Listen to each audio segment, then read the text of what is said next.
우리 이 시간에 잠깐 영상 하나 보고 우리 말씀을 계속 이어서 하겠습니다.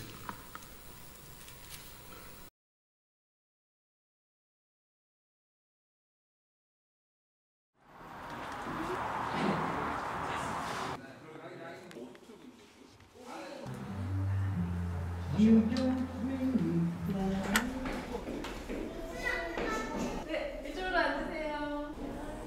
안녕하세요. 오셨어요? 네, 안녕하세요.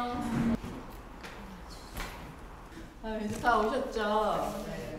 그럼 시작할게요. 오늘 엄마를 위한 쿠킹 클래스 오늘 진행을 맡은 쿠킹의 대표 한의원입니다. 반갑습니다.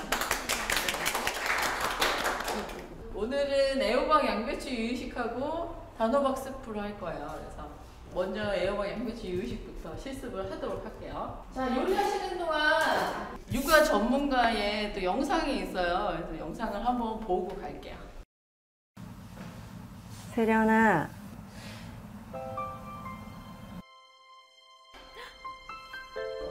그래서 제가 네, 안녕하세요.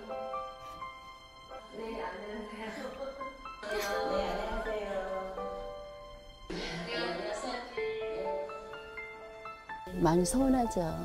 한 32살 정도, 한 그 정도 아니면 35 정도에 결혼할 생각을 했었는데 갑자기 임신하고 막 그러니까 마음이 좀 안 좋았었는데 많이 해주지 못해서 미안하고 좀 더 좋은 집안으로 좋은 환경에 시집을 왔으면 좀 옷이라든가 핸드백이라든가 많이 사주고 싶은데 그걸 못 해줘서 미안해. 못 해줘서 미안해요. 안타깝고. 미안한 게 많죠. 사실 우리 애들 아빠하고 저하고 좀 좋지 않은 일이 있어서 헤어졌어요. 헤어졌는데 그때 정말 가슴이 너무 많이 아팠어요. 글쎄? 친구 같은 존재? 친구죠. 그러니까 남편한테 얘기 못하는 것도 딸하고는 할 수 있고 지금 많이 컸기 때문에 그 다음은 아기를 낳으면 더 친구가 될 것 같아요. 딸은. 한 30년 넘게 베네쪼고리하고 탯줄 지금도 있거든요. 그게 이제 저한테는 참 소중한 물건이지요. 계속 한 20년 넘게 같이 데리고 살다가 이제 먼 데 갖다 띄워놓고 오니까 뭐 가슴도 먹먹하고 눈물도 나오고 그리고 집에 오니까 진짜 며칠 동안은 너무 힘들었어요. 있던 애가 없으니까 그렇더라고요. 그거는 말로 표현이 안 되죠.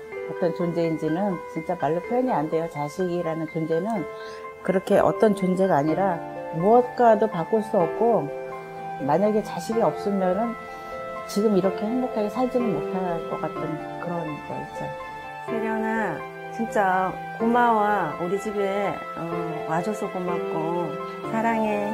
다시 세상에 태어나도 내 딸로 태어났으면 좋겠고 사랑한다 성원아 소희야. 엄마가 유나 너 많이 사랑하고 사랑하는 지혜야, 엄마 많이 도와줘서 고맙고 사랑해. 사랑해.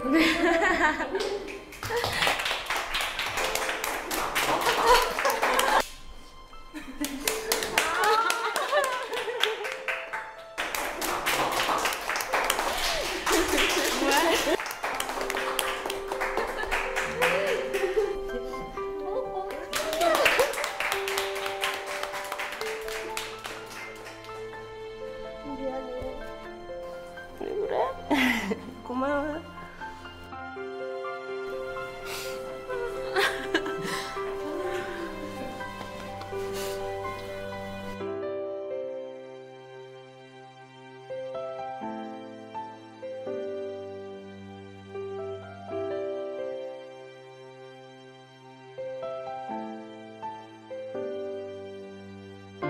엄마가 돼보니까 엄마 마음을 좀 알 것 같아요. 정말 시어머니 잘 만난 것 같아요. 감사하기도 하고 죄송한 것도 있고 그냥 엄마는 늘 내 옆에 있어줘야 되는 사람. 나와줘서 너무 감사합니다. 바르게 잘 자라서 너무 고마워.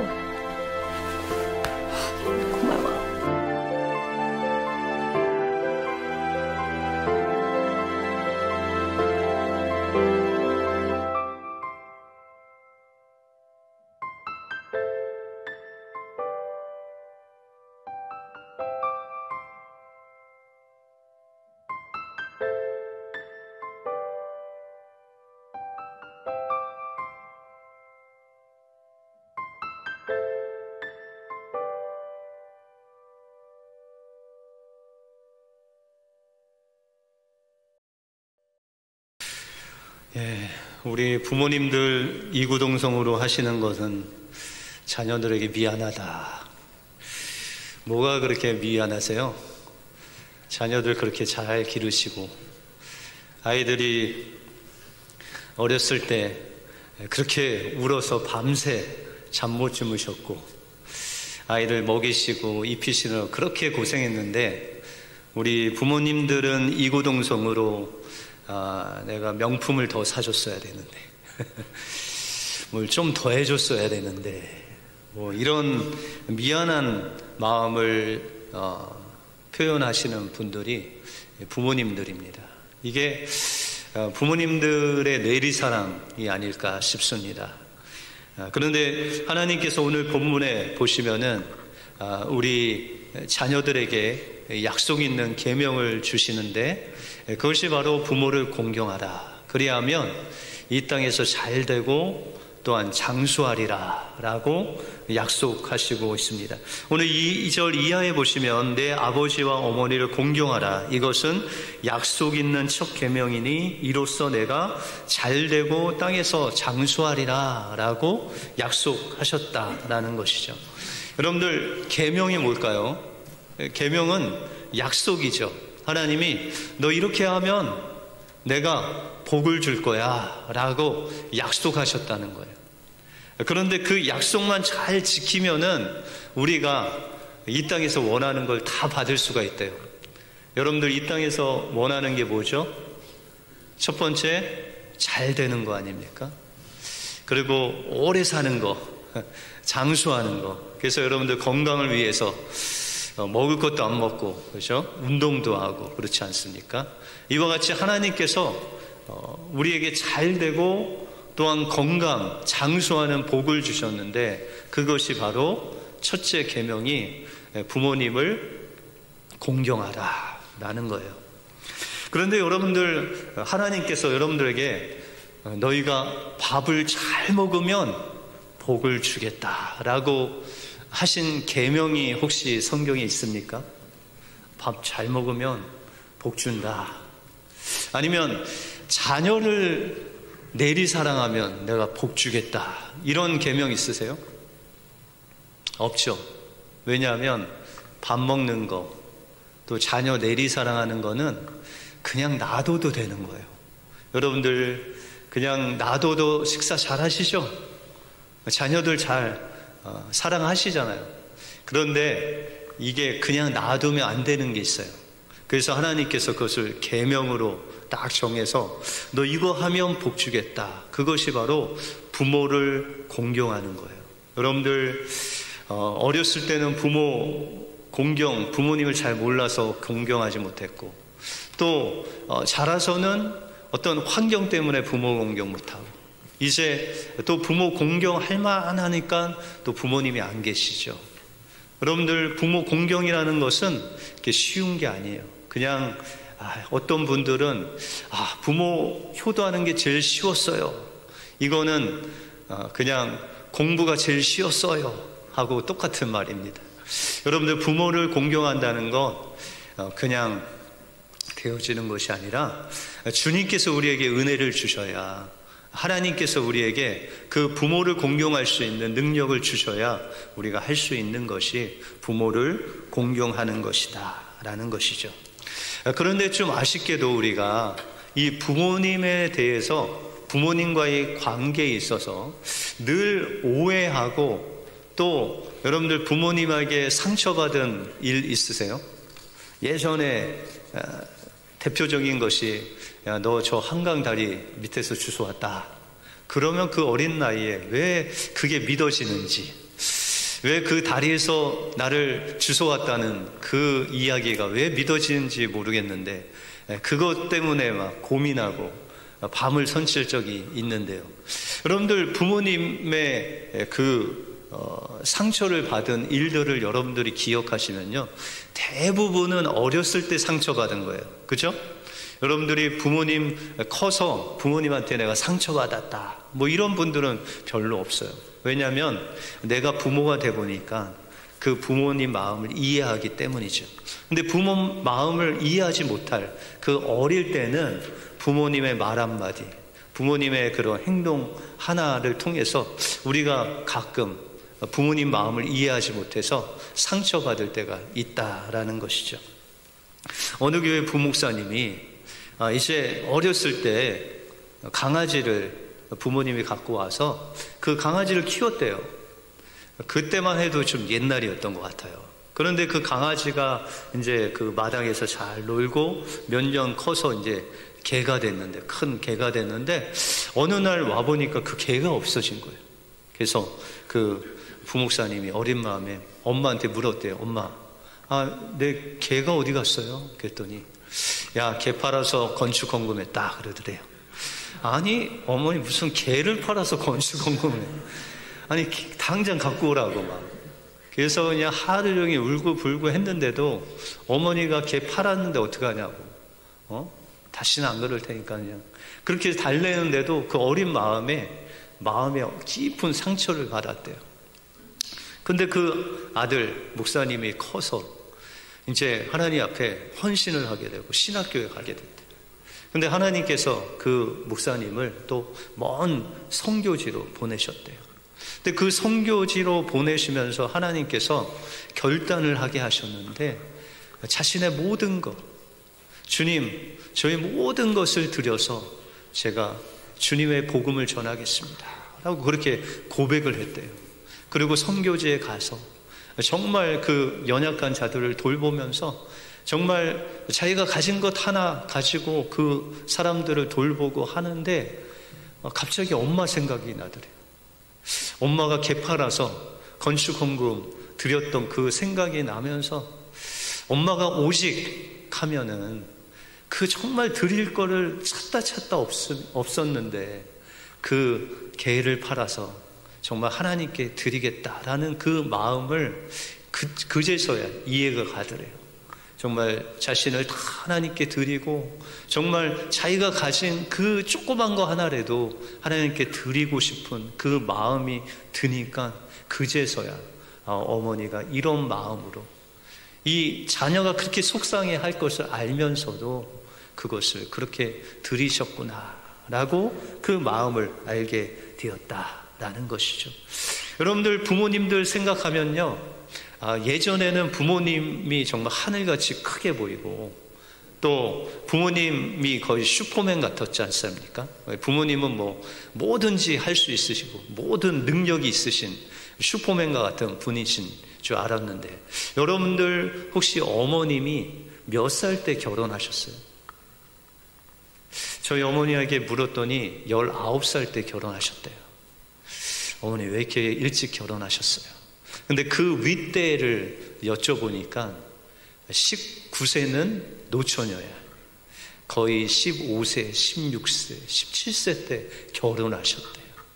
여러분들 16세, 17세면 누구신지 아세요? 저 밑에 있는 유스 애들, 고등학교 1학년, 2학년 때 결혼하신 거예요. 그런데 그 어머님들이 결혼해서 아이를 17세, 18세에 낳은 것이죠. 그런데 그 아이 낳아서 아주 부유한 가운데 기르면 얼마나 좋겠어요. 아이 낳은 지 3일 만에 나가서 밭일 하시고, 거의 뭐 산후조리는 거의 못 하셨고, 게다가 시집살이에 뭐 빨래에 뭐 밭일에 그거 다 하시면서 여러분들이 기르신 거예요.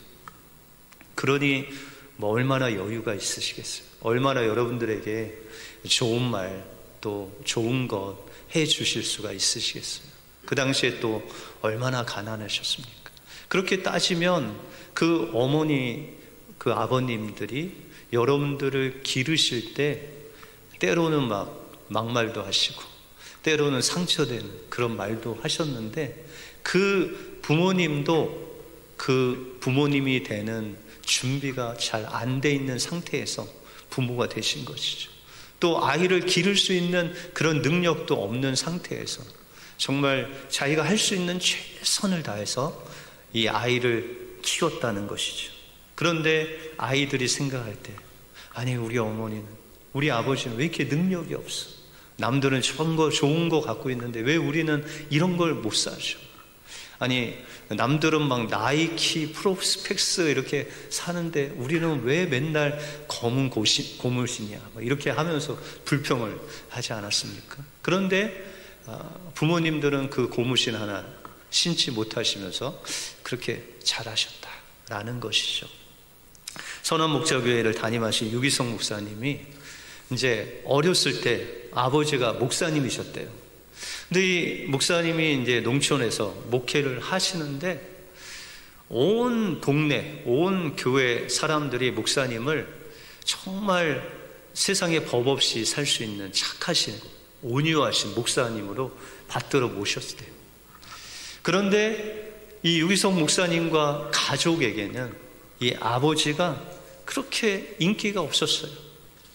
왜냐하면 이 목사님이 그냥 가족들을 챙기셔야 되는데 가족들이 먹을 양식이 없어도 교회 가서 아무 말도 안 하시고, 아이들 뭐 육성회비 내고 뭐 학교를 보내야 되는데 육성회비가 없어도 아무 말도 안 하시고, 그냥 교회에서 하라는 대로 하시고, 욕하면 듣고, 또 뭐 성내면 달래고, 그런 일을 하시면서 가정을 정말 가족들, 그 어머니가 원하시는 그런 돌봄을 전혀 하지 못하셨대요. 그런데 유기성 목사님이 자랄 때 그 아버지가 그 목사님을 한 번도 때린 적이 없으시대요. 아주 그냥 심한 말도 하신 적이 없으시대요. 그렇게 온화하게 또 그 자녀들을 싫은 말 한마디 안 하시면서 그렇게 키우셨다라는 거예요. 그래서 그 자녀들은 고생하는 게 아버지 저 착한 성품 때문에, 저 아버지가 교회에 그냥 말 한마디만 해주시면 쌀이라도 좀 갖고 와서 실컷 배부르게 먹었으면 좋겠는데 그거 한마디 못 하셔서 어머니는 전전긍긍 그냥 자녀들 뭘 먹일까 늘 스트레스 받으시고 고생하시고, 그래서 그 어머니가 일찍 돌아가신 게 아버지 탓이다 라고 늘 원망하며 그렇게 사셨대요. 그런데 하루는 하나님께 기도를 하는데 하나님께서 그 아버지를 생각하는데 하나님께서 말씀으로 다가오신 거예요. 그리고 이 목사님에게 말씀 한 구절을 주셨대요. 고린도전서 1장 27절 이하에 하나님께서 세상에 미련한 것들을 택하사 지혜 있는 자들을 부끄럽게 하시고 세상에 약한 것들을 택하사 강한 것들을 부끄럽게 하려 하심이라.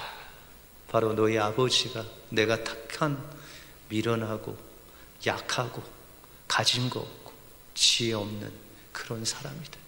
그런데 내가 너의 아버지를 통해서 강한 자를 부끄럽게 하시고 있는 자를 부끄럽게 하시고, 그렇게 목사님의 아버님을 생각하면서 우리 아버지가 절대로 약하신 분이 아니셨구나, 절대로 우유부단한 그런 분이 아니셨구나, 하나님 말씀 따라 사신 분이시구나, 그게 이제 느껴지니까 하나님께 눈물을 흘리면서 그 아버지는 정말 하나님과 가까운 삶을 사셨구나 라는 것이 깨달아지면서 그렇게 상처받고 원망하고 어머니를 죽인 아버지라고 그렇게 막말을 했던 그 마음에 정말 피눈물을 쏟으면서 그 아버지에 대한 회개의 용서의 눈물을 흘리셨다라고 그렇게 고백을 했습니다. 오늘 본문 1절에 보시면 자녀들아 너희 부모를 주 안에서 순종하라 이것이 옳으니라 라고 말씀하고 있습니다. 여러분들 주 안에서 부모님을 공경하라 라는 것이 무엇일까요? 여러분들 우리가 주 안에 있는 자들이죠. 여러분들 예수 그리스도를 믿고 다 주님 안에 있는 자들이라는 것이죠. 여러분들 주님 안에 있다라는 것이 무슨 뜻일까요? 우리가 예수 그리스도 그 십자가의 은혜를 체험하고 주님의 그 부활의 생명을 우리가 믿음으로 받아들임으로 말미암아 예수 그리스도로 거듭나서 우리가 하나님의 자녀가 되었다는 거예요. 또한 하나님께서 주신 성령이 우리 안에 내주하셔서 날마다 우리와 동행하시고 우리의 삶을 이끄시고 우리의 삶을 책임져 주시는 우리의 생명의 주관자 왕이신 분이 바로 예수님이다. 그분을 왕으로 모시고 사는 삶의 모습이 바로 주 안에 있는 자의 모습이다 라는 것이죠. 그래서 우리가 부모님을 바라볼 때 우리가 주 안에서 부모님을 공경한다는 것은 바로 예수 그리스도께서 이 부모님을 주신 그 마음을 알고 우리 부모님을 예수님 마음을 가지고 보고 대하고 또한 순종하는 것, 그것이 바로 주 안에서 부모에게 순종하고 공경하는 것이다 라고 말씀하고 있다라는 것이죠. 여러분들 부모님에게 상처받은 것이 있습니까? 그것이 바로 예수 그리스도께서 십자가를 통해서 그 상처를 씻어주시는 거예요.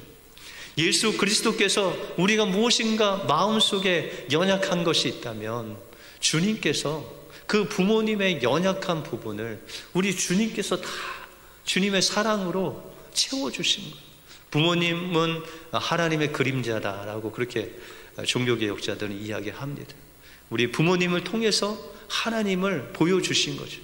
그런데 부모님도 연약한 인생이라 그것을 다 채워줄 수는 없다는 거죠. 그런데 우리 주님께서 부모님이 채워주지 못한 것까지도 우리에게 다 채워주셨다라는 것이. 그래서 이제 부모님을 볼 때 예수님을 보는 것 같이 부모님을 보면 부모님을 공경하지 않을 자녀들이 없다라고 그렇게 말하고 있습니다.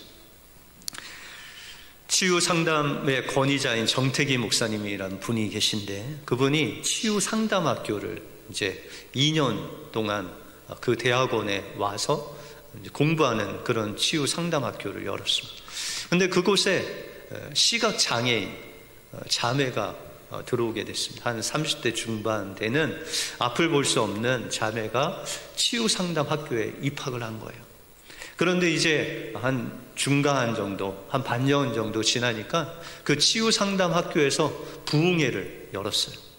그래서 앞에 찬양하고 기도하고 또 하나님 말씀 듣고 하면서 이제 결단을 하는 그런 시간을 가졌습니다. 계속 찬양도 하고 기도하고. 그런데 그 인도하시는 목사님이 여러분들 부모님께 상처받은 또 부모님을 미워하는 마음 이 자리에 다 내려놓으라는 거예요. 막 찬양하고 주님께서 그 영혼을 만져주시는데 그 자매가 눈이 먼 이유는요, 그 아버지 때문에 눈이 멀었어요. 그 아버지가 그 어렸을 때 상처 주고 미워하고 그래서 아버지를 원망하고 아버지 때문에 스트레스 받다가 그게 너무 스트레스가 있어서 이 몸으로 나타났어요. 눈이 멀어버렸어요. 그래서 이렇게 막 기도하고 찬양하는데 그 목사님의 이야기를 들으니까 아버지의 원망이 막 나오는 거예요. 그래서 한 10분, 20분, 30분 동안 아버지를 막 욕했어요. 아버지, 왜 제가 아버지 밑에 태어나서 아버지 왜 저를 이렇게 미워하셨어? 아버지를 원망하고 미워하고 욕하고 막 그러고 있는데 주님께서 갑자기 그 마음속에 예수님의 그 십자가 사건을 보여주시죠. 야, 얘야, 내가 네 아버지 때문에 십자가에 못 박혀 죽었어. 내 생명하고 너의 아버지 생명하고 바꾸기 위해서 내가 너의 아버지를 그렇게 사랑해서 내가 그 아버지 때문에 십자가에 피 흘리면서 죽기까지 너의 그 아버지를 사랑했단다 라고 하시는데 그 마음에 그 아버지가 이렇게 어렸을 때 지냈던 그 모습이 쫙 필름처럼 보여지면서 그 아버지도 어렸을 때 부모님을 잃은 것이죠. 그 부모님 없이 고아로 살아가면서 그 가난과 싸워가면서 아이들을 키우는데 때로는 아이들에게 잘해주고 싶고 때로는 아이들에게 뭔가 사주고 싶은데 그 능력이 안 되니까 가끔 술도 드시고 가끔 욕도 하시고 가끔 아이들 때리시고 그러면서 정말 그 아버지의 마음을 알게 되었어요. 그러니까 이 자매가 아버지를 위해서 기도하는데 그렇게 아버지가 불쌍해 보이더래요. 그래서 아버지를 원망했던 거, 미워했던 거를 하나님 앞에 막 회개하고 하나님 앞에 기도하는데 정말 통곡을 하면서 눈물을 흘리는데 5년 동안 보이지 않았던 그 눈이 점점 환하게 떠지는 거예요. 그토록 미웠던 그 아버지가 그토록 불쌍해지면서 용서해질 뿐만 아니라 자기가 아버지한테 못되게 했던 걸 다 하나님 앞에 용서를 구하고 기도하는데 그 눈이 환하게 띄어지는 역사가 일어났다라는 것입니다. 여러분들, 부모님, 우리가 오해하는 부분들을 정말 하나님 앞에 내려놓고 부모님들이 어떻게 지내왔나라는 것을 알게 되면 우리 부모님도 연약한 존재였다라는 것을 이해할 때 우리는 부모님의 마음을 이해하고 또 주님께서 우리에게 명령하신 그 부모님을 공경하는 마음으로 그 부모님을 순종할 때 하나님이 약속하신 그 이 땅에서 잘되고 이 땅에서 장수하는 복이 바로 자녀들에게 공급되는 놀라운 역사가 이루어지게 된다라는 것이죠. 그러므로 이제 여기 보시니까 거의 다 부모님이세요. 근데 부모님들은 여러분들 구약에 보시면 특징 하나가 있어요. 자녀들에게 안수 기도를 하세요. 축복 기도를 해주셨어요. 여러분들, 이삭이 그 자녀 에서에게 너 가서 내가 잘 먹는 별미를 좀 잡아서 만들어 와라. 그럼 내가 너를 축복하겠다. 이삭이 죽기 전에 그 장자인 에석을 축복하려고 그랬죠. 근데 그 어머니가 그것을 듣고 그 어머니가 사랑하는 야곱이 먼저 별미를 만들어서 이 아버지한테 들어가죠. 그랬더니 그 아버지가 분명히 눈이 잘 안 보여서 보이지는 않는데 분명히 야곱 같은데 옷도 만져보고 손도 만져봤는데 에서 같다. 그래서 축복을 하게 됩니다. 여러분들, 그 축복의 내용은 만민이 너를 섬기겠고 열국이 너에게 굴복하고 너는 형제의 주가 되고 너를 축복하는 자를 내가 축복하고 너를 저주하는 자를 내가 저주할 것이다.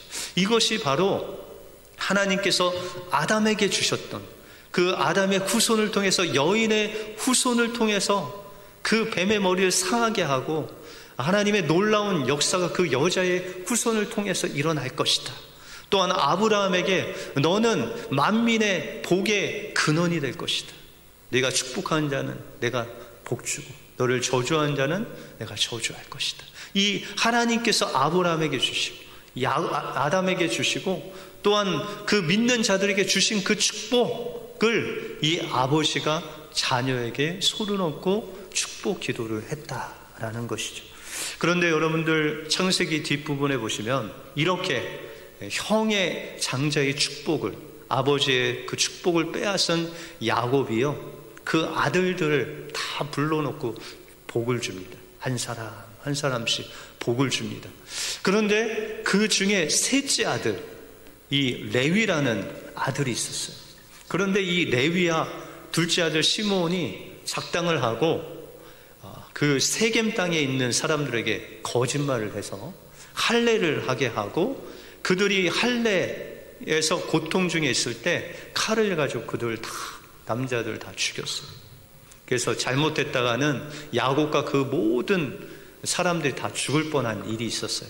그래서 야곱이 그 일을 기억하고 이 레위를 축복하는데 너는 칼로 망할 것이다. 이게 축복입니까? 저주입니까? 거의 저주 섞인 축복으로 이 레위에게 축복을 합니다. 그런데 여러분들, 부모가 자녀를 어떻게 저주를 하겠습니까? 이 저주 섞인 축복을 통해서요, 나중에 레위가 복을 받는데 무엇으로 복을 받을까요? 칼로 복을 받습니다. 하나님께 우상 숭배하는 자들에게 하나님 편에 있는 데는 다 나오라고 그랬어요. 그런데 레위 족속들이 나왔어요. 레위 족속은 뭘 잘 사용해요? 칼을 자는 소리. 이 한 번에 하나님을 선택함으로 그 칼로 우상숭배하는 형제를 다 죽였어. 하나님의 분노가 이제 잠잠해지고 이 레위 자손들을 축복하시되 대대로 하나님께 거룩하게 구별된 민족으로 삼으셔서 그 칼 한 번 잘못해서 다른 사람이 다 죽게 되었다가 다시금 칼 잘 사용해서 하나님의 축복을 받는 그런 자녀가 되고 말았다라는 것이죠. 그러므로 여러분들, 부모님이 자녀를 축복하는 것이 얼마나 귀한지 모릅니다. 그래서 오늘 여러분들 자녀들이 찾아오시면요, 손을 얹고 기도해 주세요. 다른 사람들한테는 하지 마시고요, 자녀들에게 손을 얹고 기도해 주세요. 그러면 하나님의 그 축복이 자녀들에게 전달됩니다. 지난주에 어떤 집사님들과 만나서 이야기를 하는데, 식사를 하는데 어떤 집사님 한 분이 그 얘기를 하시더라고요. 자기가 남편은 예수님을 잘 안 믿는데 요즘 막 성경책을 읽게 한대요. 그 자녀들은 이제 예수님을 잘 믿고 있는데 언젠가 주님이 그런 부담을 주셨대요. 아이들에게 손을 얹고 기도하라. 아들, 딸이 있는데 매일 이제 그 아들, 딸들에게 손을 얹고 안수기도를 해줬대요. 근데 어느 날 깜빡 잊고 안수기도를 안 했더니 그 아들이 와서 그 엄마한테 고개를 이렇게 디밀더래요. 안수기도 해달라고. 여러분들, 부모가 자녀들에게 안수기도 하면요, 하나님의 축복이 자녀들에게 공급되는 거예요. 그것이 하나님께서 우리 부모님들에게 주신 그 놀라운 축복권입니다. 그리고 자녀들이 부모님이 축복하시는 그 안수기도를 받으면요, 부모님을 순종할 수밖에 없고, 이 부모로부터 하나님께서 주시는 복이 나에게 내려온다라고 생각하면 부모님을 순종할 수밖에 없다라는 것이죠. 어느 교회 청년들이 집회를 했대요. 그런데 그 집회 중에 어떤 자매 한 명이 나와서 하나님 앞에 기도하며 하나님께서 역사하신 것을 간증을 했대요. 그 아버지가 예전에는 이제 연구원으로 있다가 이제 그 회사를 그만두고 한 친구하고 동업을 하게 됐대요. 그런데 그 이유 하나는 아버지가 뭐 돈을 많이 벌어서 뭐 부자가 되기 위해서가 아니라 어떻게 보면 돈을 좀 더 벌어서 세 딸들에게 뭔가 좀 더 해주고 싶어서 이제 사업을 시작했대요. 근데 그 사업을 같이 동업하는 그 친구는 교회를 잘 안 다녔대요. 그래서 주일마다 막 큰 약속을 잡아서 아버지를 계속 불러드리는 거예요.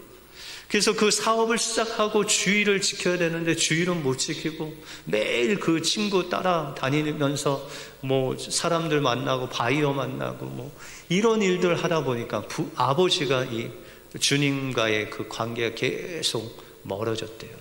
그런데 급기야 어느 날 그 아버지의 친구가 회사 돈을 가시고 도망침으로 인해서 회사가 부도가 나가게 돼요. 아버지가 완전히 쫄딱 망하게 됐대요. 그러고 나서 이 딸이 하나님 앞에 나와서 이 부흥에 참석을 하고 하나님 앞에 기도하는 내용이죠. 기도하는데 하나님께서 그런 마음을 주셨대요. 하나님, 우리 아빠가 돈이 없어도 괜찮습니다. 하나님, 우리 아빠가 저희에게 더 좋은 것 못 사줘도 괜찮습니다. 하나님, 우리 아빠가 주님만 잘 믿게 해달라고. 우리에게 잘 해주지 않아도, 돈이 없어도, 아버지가 뭐 큰 직장이 없고 사업을 못해도 괜찮습니다. 그냥 우리 아버지 예수 그리스도를 잘 믿고 신앙생활 해달라고. 그거 하나 하나님 앞에 간구하는 그 자매의 모습을 통해서 그 자녀가 부모를 위해서 해줄 것이 무엇인가? 그것은 뭐 물질을 막 줘서 효도하는 거 아니고, 우리 부모님께서 정말 주님과 가까이 신앙생활을 잘 해서 자녀들에게 안수기도 하실 수 있도록 그 부모를 위해서 기도하고, 우리 부모님들은 자녀들을 늘 기도해 주시면서 주 안에서 하나님의 복음으로 살아갈 수 있도록 축복해 주는 것이 바로 부모의 역할이다라고 말씀하고 있는 것입니다. 그러므로 우리 가정은, 부모님은 늘 이제 오늘부터 집에 가서 하루에 한 번씩 자녀들을, 자녀가 딴 데 있으면은 전화하셔갖고 축복기도 해주시기 바랍니다. 그리고 자녀들은 부모님께 늘 머리를 디밀고, 부모님 저 축복기도 해주세요. 그렇게 축복하고 축복기도 받으면 그 자녀들은 주 안에서 순종하게 되어 있고, 또 부모님은 자녀들을 하나님 안에서 기를 수 있을 줄 믿습니다.